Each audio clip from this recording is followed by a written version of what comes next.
que acompanha as reflexões do Grupo de Reflexão Bíblica São Jerônimo. Espero que você se encontre bem e em paz.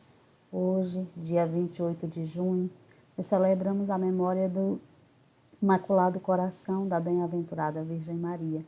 E para a celebração de hoje, a Igreja nos propõe a leitura de um trecho do Evangelho de Lucas, capítulo 2, versículos 41 a 51.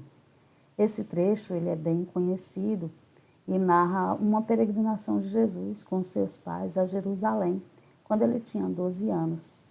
No Evangelho de Lucas, essa ida a Jerusalém e a presença de Jesus no templo, ela está enquadrada entre duas referências à cidade de Nazaré. Uma referência à cidade de Nazaré está em Lucas 2,39 e a outra em 2,51, que é o finalzinho do trecho da leitura de hoje. Então, nesse evangelho, Jerusalém ele tem um lugar de destaque em relação à manifestação de Jesus como Messias. E no chamado Evangelho da Infância, Jerusalém representa esse lugar de revelação e tem uma dinâmica de revelação, desvelamento, com o ocultamento que é representado na cidade de Nazaré. Então, aos 12 anos, Jesus ele vai com seus pais para uma peregrinação anual à cidade de Jerusalém, para a festa da Páscoa. Isso é normal, todo judeu, ele faz anualmente essa peregrinação para Jerusalém. E Jesus ele acompanha os seus pais nessa peregrinação anual. Passada a Páscoa, eles começam a viagem de volta, mas Jesus ele fica na cidade. E só depois de um dia inteiro de caminhada é que os pais sentiram a sua falta e começam a procurar ali entre os parentes, os conhecidos, na caravana. Enquanto isso, Jesus, que ficou em Jerusalém, ele está ali entre os mestres, escutando as suas discussões, fazendo perguntas, e respondendo perguntas também. E a essas respostas, aqueles mestres ficam maravilhados, né, com a inteligência, com a capacidade de Jesus. Bom, esse trecho que Jesus está ali no templo, nessa discussão com os mestres, ele tem toda a aparência de ser o que hoje nós chamamos Bar Mitzvah, né? Bar Mitzvah significa a cerimônia do preceito, em que todo judeu adulto ele se torna filho do preceito, né?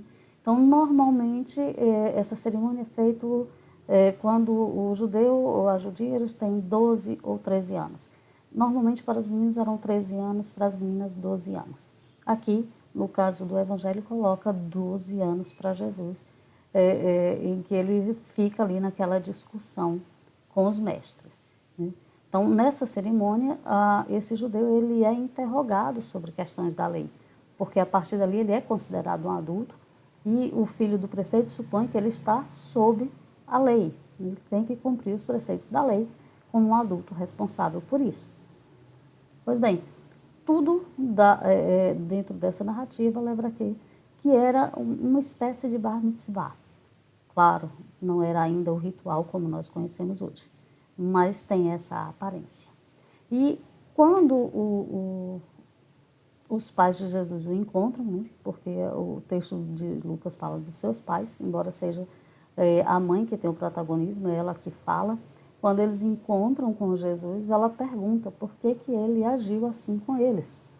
E a resposta de Jesus, que normalmente as pessoas mais sensíveis ficam assim um pouco incomodadas, porque parece que ele faz uma censura à sua mãe, é que ele diz assim, por que vocês me procuravam?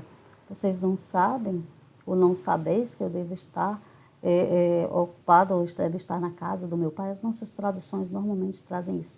Não sabeis que eu devo estar na casa de meu pai? Essa é uma tradução possível, mas o texto de Lucas ele não diz exatamente em que do pai ele está. E a tradução mais adequada seria não sabeis que eu devo me ocupar das coisas do meu pai. Então, era isso que ele estava fazendo, ele estava se ocupando das coisas do pai, ou das coisas de Deus. Bom, terminado isso, eles voltam, o texto diz, eles voltam para Nazaré. Então, já em Nazaré, portanto, a gente tem que pensar esse movimento de ocultamento ali durante um tempo, a gente tem a declaração de que Maria, sua mãe, ela guardava todas as coisas no coração. E aqui é bom a gente recordar uma coisa importante na Escritura, que o coração, na mentalidade bíblica, não significa o lugar da emoção, como atualmente nós fazemos essa relação. O coração é antes o lugar da razão, tá? E, para ser mais justo, o lugar em que a razão e a emoção elas estão integradas. Então, Maria era aquela que guardava tudo no coração, é isso que o texto nos diz. Mas isso não quer dizer que a gente entenda isso de forma romantizada. Significa que ela refletia sobre tudo aquilo e que ela acabava, por causa dessa reflexão e desse acolhimento da vontade de Deus, ela fazia ou ela correspondia a essa vontade de Deus.